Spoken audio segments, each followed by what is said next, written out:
ईश कृपा बिनु गुरु नहीं, गुरु बिना नहीं ज्ञान, ज्ञान बिना आत्मा नहीं, गावही वेद पुराण। राजा जनक बड़े बुद्धिमान थे। राजा तो थे लेकिन उनको विवेक था कि ये राजा का पद भी सदा नहीं रहेगा।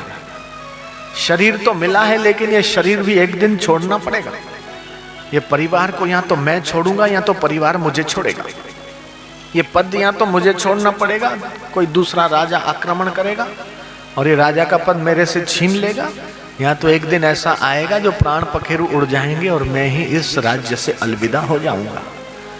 राज्य को मुझे छोड़ना पड़े अथवा राज्य कोई छीन ले अथवा कोई दूसरा बैठ जाए, उससे पहले ये राजा मैं हूं और ये राज्य मेरा है, ये आसक्ति मेरी हट जाए और मैं ब्रह्म हूं, आत्मा हूं, ऐसा ज्ञान देने वाला कोई सद्गुरु मिल जाए तो मेरा सौभाग्य होगा। और खोज करने के लिए उन्होंने बड़े बड़े विद्वानों को अपने राज्य में बुलाया और शास्त्रार्थ रखा। उनकी विवेकवती बुद्धि और नजर ने परख लिया अष्टावक्र। राजा जनक तो बहुत बड़े थे लेकिन अष्टावक्र तो 12 साल के थे, छोटे, टेढ़ी टांगे, नाटक कर दे, क्योंकि गर्भ में ही श्राप मिल गया कि तू पैदा होगा तो 8 खोड़ होंगे। तो चले तो ऐसा लगे कि जैसे कोई पशु चल रहा है, यहां से पीठ निकल गई, यहां से कंधा निकल गया, यहां से ये। तो जब पहली बार सभा में आए तो विद्वानों की भरी हुई सभा में वो 12 साल के उस बच्चे को देखकर पूरे विद्वानों की, पंडितों की सभा हंस पड़ी। अष्टावक्र बोलते हैं कि हे राजा जनक, मैंने तो सुना तुमने बड़े बड़े विद्वानों को बुलाया है, लेकिन मैं ये क्या देखता हूं कि तुम्हारी सभा में तो सारे चमार भरे पड़े। पूरी सभा सुन्न हो गई, शांत हो गई, स्तब्धता छा गई, अवाक रह गए। ये 12 साल का बच्चा क्या बोलता है? ज्ञान को कोई उम्र नहीं होती और ज्ञान किसी उम्र में बंधता नहीं है। आयु शरीर की होती है लेकिन ज्ञान की कोई उम्र नहीं होती। वो ज्ञान गर्भ में भी हो सकता है, वो ज्ञान 5 साल के ध्रुव को भी हो सकता है, 12 साल के प्रहलाद को भी हो सकता है, 17 साल की वो बच्ची, लड़की, युवती सुलभा, उसको भी हो सकता है, गार्गी और मदालसा को भी हो सकता है।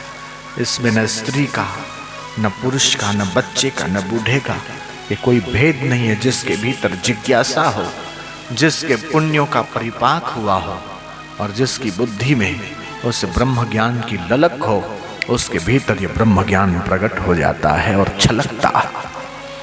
उसको उम्र क्या बांधेगी? उम्र तो शरीर की होती है। अगर उम्र से ही किसी को बड़ा मान लो तो पत्थर तो हजारों साल के हैं और ऐसे 500, 800, 800 साल के पेड़ भी मिल जाते हैं। तो फिर तो वही गुरु होने चाहिए। नहीं, तो हमारे भारत ने ज्ञान को आदर दिया, ज्ञान की इज्जत की, ज्ञान की कद्र की, ज्ञान की महिमा जानी है। और वो ज्ञान जिस अंतःकरण में और जिस शरीर में प्रकट होता है, उसको भारतवासियों ने सद्गुरु के पद पर बिठाया है और उनके चरणों में नतमस्तक होकर उस आत्मज्ञान को प्राप्त किया है। चाहे सुखदेव जी की उम्र छोटी हो, लेकिन परीक्षित जैसे राजा उनके चरणों में बैठकर उस भागवत अमृत का श्रवण करते हैं। चाहे राजा जनक हों और उनके गुरु केवल 12 साल के हों तो क्या हो गया? इतनी छोटी उम्र के गुरु और इतनी बड़ी उम्र के शिष्य फिर भी नतमस्तक होकर इस आत्मविद्या को, ब्रह्म विद्या को पाया। अरे अपने बेटे से आत्मज्ञान लेने की इस भारत की परंपरा है। पढ़ के देखो भागवत, उसमें माता देवहूति अपने बेटे भगवान कपिल से इस सांख्य योग को, आत्मज्ञान को ग्रहण करती है। तो जब अष्टावक्र ने कहा कि इधर तो सारे चमार बैठे हैं। पंडितों और ब्राह्मणों की भरी हुई सभा में स्तब्धता छा गई। कैसे कहते हो कि हम चमार हैं? कोई चतुर्वेदी बैठा है, कोई 2 वेद का जानकार, कोई 4 वेद का जानकार, कोई 3 वेद का जानकार, कोई उपनिषदों का, कोई पुराणों का, कोई वेद और वेदांग का ज्ञाता, और आप हमें चमार कहते हो? इसका जवाब दीजिए। अष्टावक्र कहते हैं कि जो घड़े को देखता है लेकिन घड़े के अंदर रहने वाले पानी की ठंडक और मिठास को नहीं देखता, उससे क्या कहोगे? जो सिर्फ चमड़े को देखता है लेकिन इस चमड़े के पीछे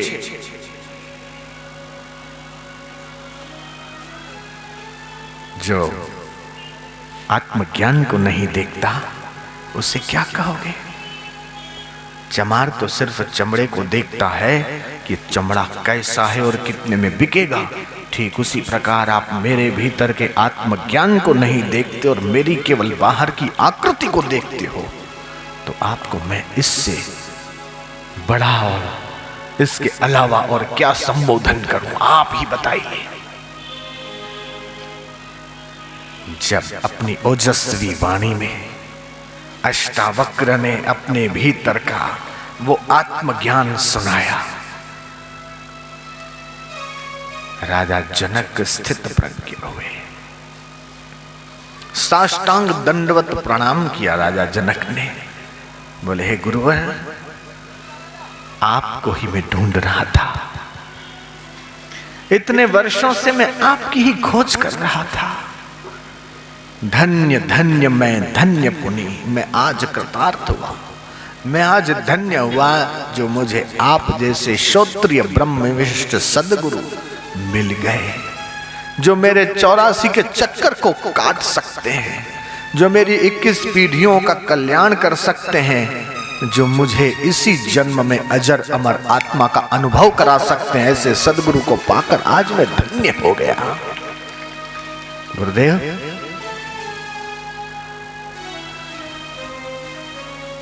कथम ज्ञानम वाप्नोति। हे गुरुदेव, ज्ञान कैसे हो? इस राज्य को चलाने का ज्ञान तो मेरे पास है, लेकिन जिसको ब्रह्म का ज्ञान कहते हैं वो मेरे पास नहीं है। सुख दुख में सम कैसे रहा जाए, ये कला मेरे पास नहीं है। इस संसार को स्वप्न कैसे समझूं, ये युक्ति मेरे पास नहीं है। अपराधियों को दंड देने की युक्ति तो है, उनको जेल में कारावास में भेजने की तो कला है, 56 भोग खाने की तो कला है, दास दासियों की सेवा लेने की तो है, और इस राज्य को ठीक से चलाने की तो बुद्धि मेरे पास है। लेकिन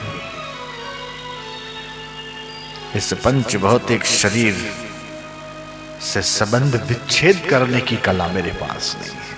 मैं तो इसी शरीर को सच्चा मान रहा हूं, इन्हीं भोगों को और इसी संसार को मैं तो सच्चा मानने की बेवकूफी कर रहा हूं। रात दिन इसी में उलझा हूं। मेरी बच्चे, मेरी पत्नी, मेरा घर, मेरी जमीन, मेरी जायदाद, मेरा राज्य, मेरा परिवार, मेरे नौकर, मेरे चाकर, मेरी सेना। पैदा हुआ तो मक्खी उड़ाने की ताकत नहीं थी, और सांस निकल जाएगा, आंखें सदा के लिए बंद हो जाएगी, तो यही परिवार वाले मेरे को शमशान में जला के आएंगे। लेकिन हे गुरुदेव, मेरी आसक्ति को जला दो, मेरी ममता को जला दो, मेरे अहंकार को जला दो, मेरी तृष्णा को जला दो, और मेरे अज्ञान को स्वाहा कर दो। और आप जैसे श्रोत्रिय ब्रह्मनिष्ठ गुरु ही ये कर सकते हैं। विद्वानों की विद्वता, पंडितों की पंडिताई, उन्हीं को मुबारक। बाल का खाल निकाल दे, ऐसी विद्वता भी मैंने देखी है।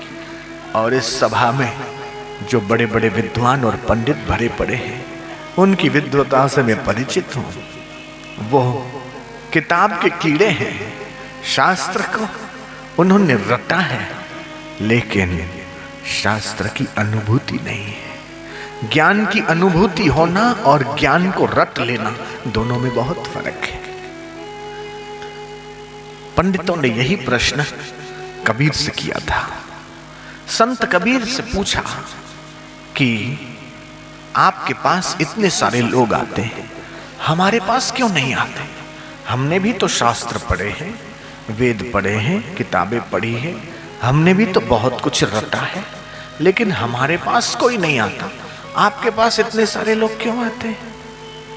पंडित जी ने कबीर जी ने 2 टुक में उत्तर दिया, तुम कहो सो कागज देखी, मैं कहूं सो नैना देखी।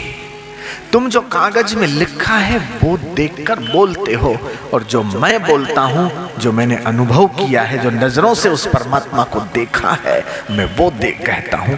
बस कहने में यही फर्क है कि जो मैं कहता हूं मेरा अनुभव है, और जो तुम कहते हो वो कागज देख के कहते हो। पढ़ी पढ़ी पढ़ी पढ़ी जग मुआ, पंडित भया न कोई, 2.5 अक्षर प्रेम का, पढ़े सो पंडित होई। पढ़ी पढ़ी पढ़ी पढ़ी जग मुआ, पंडित भया न कोई। पढ़ी पढ़ी पढ़ी पढ़ी पत्थर भयो, लिखी लिखी लिखी भयो है चोर। पर जिस पढ़ने से साहिब मिले, वो पढ़नी कछु और सियावर रामचंद्र की जय। तो वो पढ़ो जो पढ़ा जाता है, उसे जानो जिसके जानने के बाद कुछ जानना बाकी नहीं बचता। वो पढ़ो जो पढ़ने के बाद कुछ पढ़ना बाकी नहीं बचता। उसे देखो जिसको देखने के बाद संसार का आकर्षण बचता नहीं। उस परमात्मा की आनंद को, उस परमात्मा की मस्ती को, उस परमात्मा की रति को एक बार जरा सा भी अनुभव कर लो तो पता चलेगा कि ब्रह्मा विष्णु महेश का जो आत्मा है वही तुम्हारा आत्मा है। उसमें जरा सा भी फर्क नहीं। यत् पदम प्रेप्सवो दीनः शक्राध्या सर्वदेवता, अहो तत्र स्थितो योगी हर्षम न उपगच्छति। जिस पद को प्राप्त करके वो ब्रह्मज्ञानी अपने आप में तृप्त और संतुष्ट होता है। इंद्र को भी जो सुख नहीं मिलता, देवताओं को भी जो आनंद नहीं मिलता, उस आनंद को प्राप्त करके भी वो मोह को प्राप्त नहीं होता। वो आनंद बड़ा विलक्षण है। इसी को गीता कहती है, यम लब्ध्वा चा परम लाभम मन्यते न अधिकम ततः। जिस लाभ को पाने के बाद उससे बड़ा कोई लाभ नहीं, जिस पद पर पहुंचने के बाद उससे बड़ा कोई पद नहीं, और जिस स्थिति पर पहुंचने के बाद बड़े भारी दुख से भी वो चलायमान नहीं होता। दुख आता है, जाता है, तुम्हें प्रभावित करके जाता है। क्यों? क्योंकि अज्ञान मौजूद है, अविद्या मौजूद है, संसार का सच्चापन और सत्य बुद्धि मौजूद है। इसीलिए सुख आया, प्रभावित करके चला गया, दुख आया, प्रभावित करके चला गया। थोड़ा मान मिला, फूल गए, अपमान मिला, सिकुड़ गए। नहीं, उस आत्मज्ञान की स्थिति में, उस ब्रह्म ज्ञान की स्थिति में पहुंचने के बाद मान और अपमान, निंदा और स्तुति, हर्ष और शोक, ये सब सपने जैसा लगता है कि सब जा रहा है, सब बदल रहा है। सुबह का बचपन हंसते देखा, दोपहर की मस्त जवानी, शाम का बुढ़ापा ढलते देखा, रात को खत्म कहानी। ये कहानी खत्म हो जाए उससे पहले तुम्हारे अज्ञान की कहानी खत्म हो जानी चाहिए। तुम्हारी ममता और तुम्हारी अहंता की कहानी अंत हो जानी चाहिए, और तुम्हें वो शाश्वत परमात्मा का रस तुम्हारे अंतःकरण में छलकना चाहिए। फिर देखो, साल में एक बार दिवाली नहीं, फिर तो सदा दिवाली है। सदा दिवाली संत की, सदा दिवाली।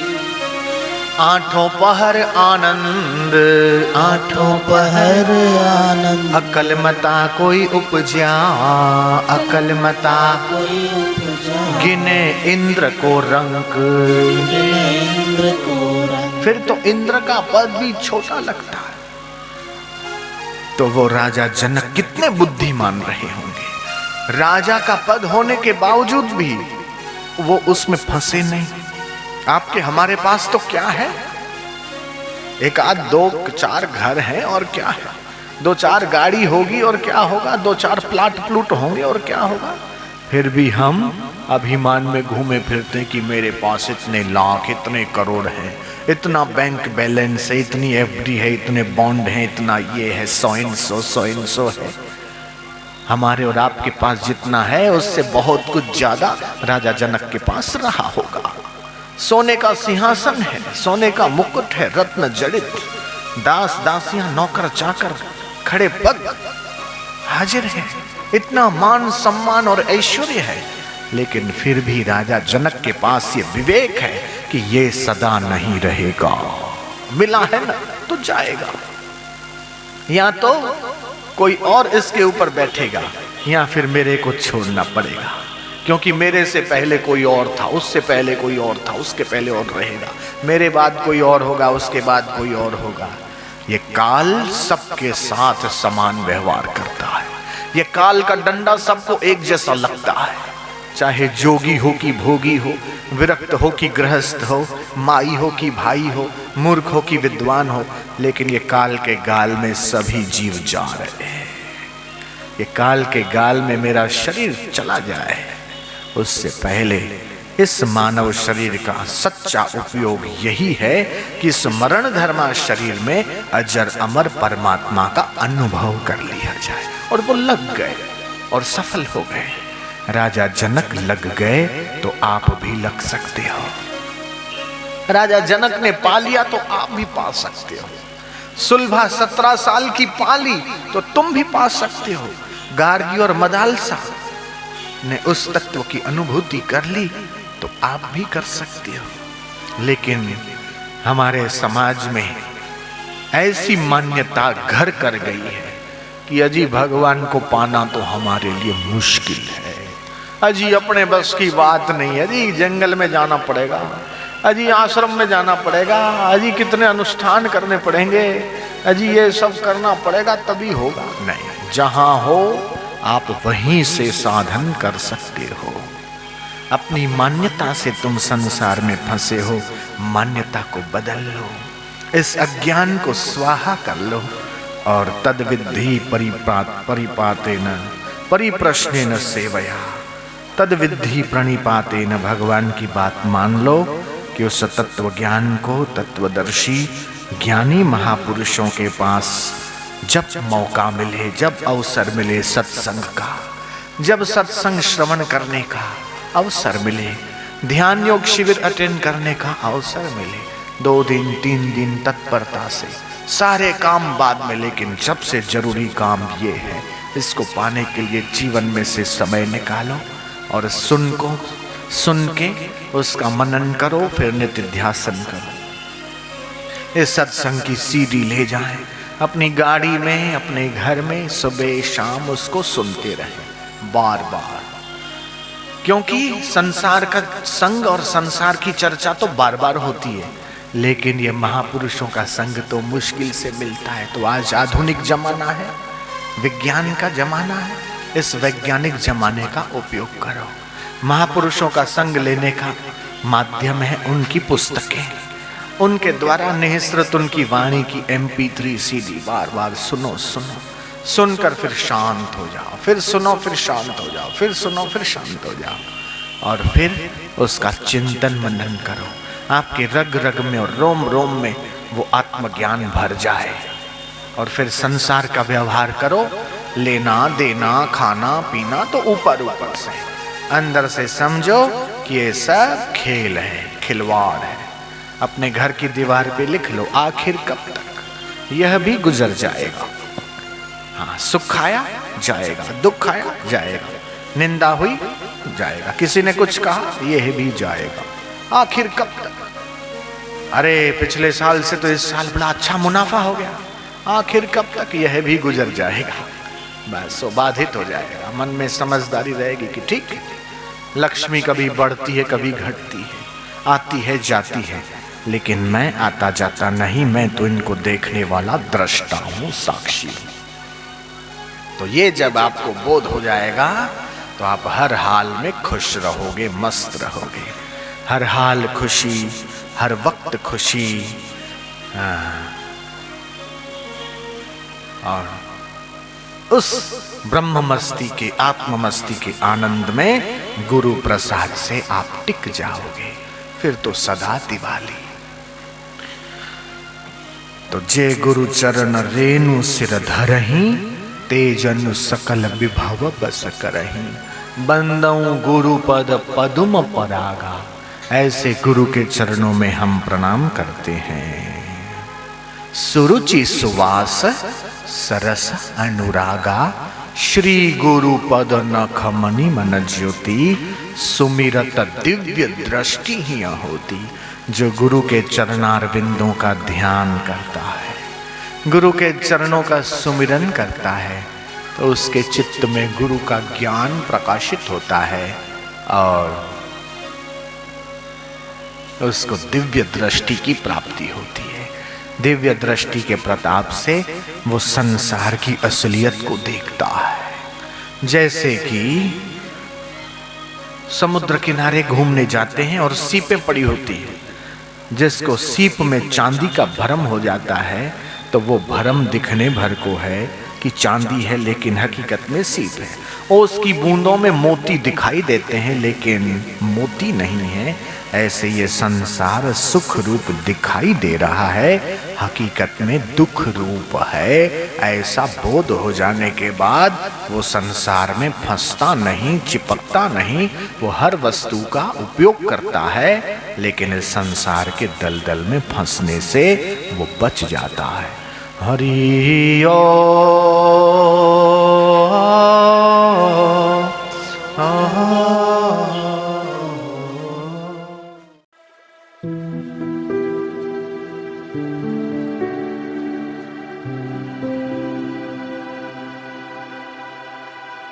thank you